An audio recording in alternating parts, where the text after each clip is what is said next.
Greetings. We continue today our study of Psalm 23:6. We're looking at the certainty of the last sheepfold. We look here in Revelation 21. Last time we talked about the perfection of it. We talked about there was no need for the light because the Lamb is the light. There's no temple there because God and the Lamb are the temple, and there's no imperfections there. So let's look at the purpose of this last sheepfold. Our Father's house that Jesus said he was going to prepare for us. It is so that God could dwell with man.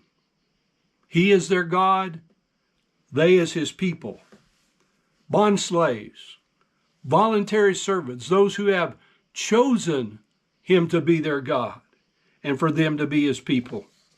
Revelation 7:17 says, "For the Lamb which is in the midst of the throne shall feed," that's the word shepherd, them, "and shall lead them unto fountains of living waters, and God shall wipe away all tears from their eyes."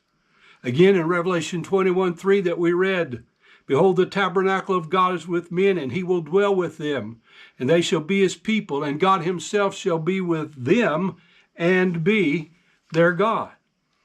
Revelation 21:7, he said very plainly, "I will be his God, and he will be my son."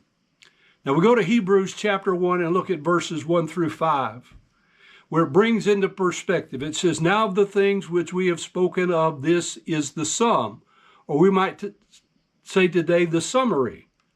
"We have such a high priest who is set on the right hand of the majesty in heavens, a minister of the sanctuary, and a minister of the true tabernacle, which the Lord pitched and not man." Now, this is the high priest after Melchizedek. "For every priest is ordained to offer gifts and sacrifices, whereof it is of necessity that this man should have also somewhat to offer. For if he were on earth, he should not be a priest, seeing that there are priests that offer gifts according to the law, who serve unto the example of heavenly things. As Moses was admonished of God when he was about to make the tabernacle, for see, saith he, that thou make all things according to the pattern showed to thee in the mount." So we understand the priest offering gifts and sacrifices in the tabernacles are the example of the heavenly things. The worship of the New Testament church is patterned after this example of heavenly things. The worship of the millennial reign of Christ will be patterned after this example of heavenly things. The New Jerusalem will be the heavenly thing. All these things have been patterned after. Jesus will be the high priest. Jesus will be the minister of the sanctuary.